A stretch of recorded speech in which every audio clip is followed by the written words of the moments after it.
27 مارچ 2021 کو ایران کے سابق صدر محمود احمدی نژاد کے قریبی افراد سے منسوب ٹیلی گرام چینل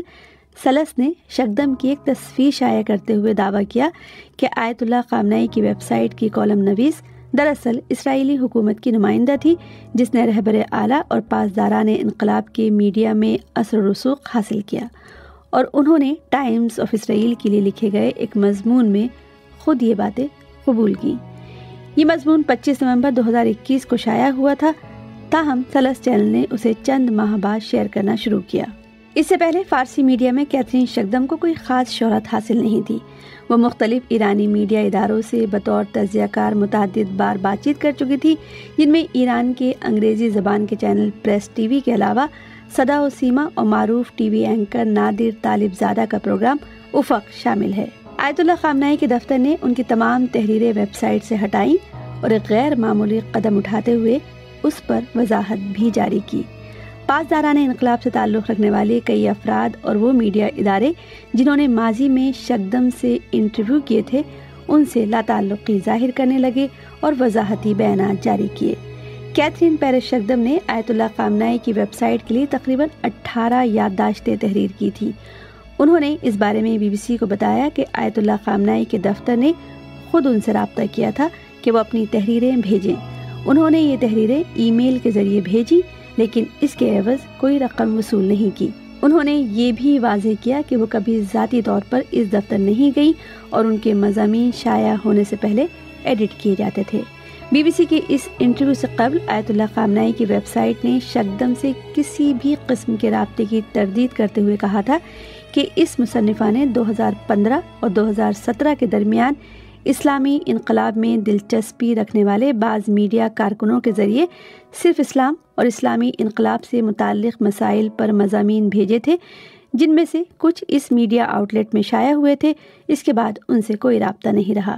ساتھ ہی یہ بھی کہا گیا تھا کہ حالیہ برسوں میں اس مصنفہ کے موقف اور طرز فکر میں تبدیلی اور پیشہ ورانہ ضوابط کی عدم پاسداری کے پیش نظر ان کی تمام تحریریں ویب سائٹ سے ڈیلیٹ کر دی گئی ہیں۔ جو مضمون ڈیلیٹ کیے گئے ان میں سے بیشتر اسلام بطور مسلمان، ان کے مثبت تجربے اور آیت اللہ خامنئی کی امامت کے زیر سایہ اسلامی حکومت کی تحسین پر مشتمل تھے۔ ایران سے نکلنے کے بعد ان کا موقف بدلا اور انہوں نے ایرانی قیادت پر تنقید شروع کر دی، جس کا سلسلہ ابھی تک جاری ہے۔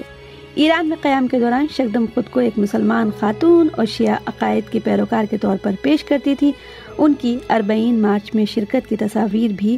سوشل میڈیا پر وائرل ہوئی تھی۔ شگدم کے موقف کی تبدیلی اور ایرانی حکومت پر تنقید کے منظر عام پر آنے کے بعد ان پر جاسوسی کا الزام لگا۔ حالانکہ بعض لوگوں نے اس معاملے کو انٹرنیٹ پر پھیلائے گئے جھوٹ کے طور پر بیان کرنے کی کوشش کی، جس کا ایران کی اسلامی جمہوریہ اور حکام سے کوئی تعلق نہیں تھا۔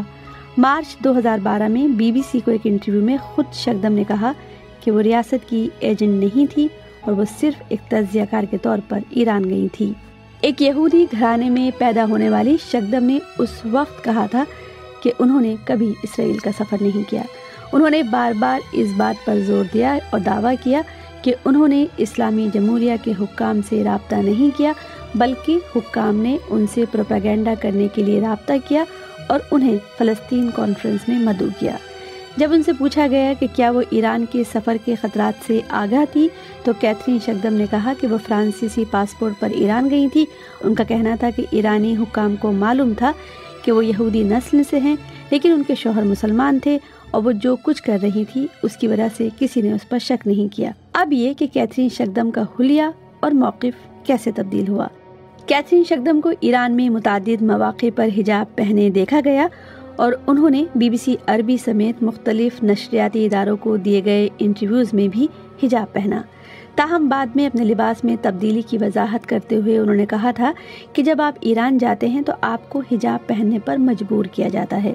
انہوں نے مزید بتایا کہ ان کے سابقہ شریک حیات یمن سے تعلق رکھنے والے ایک مسلمان تھے اور انہوں نے خاندانی سکون کے لیے حجاب پہننے کا فیصلہ کیا تھا،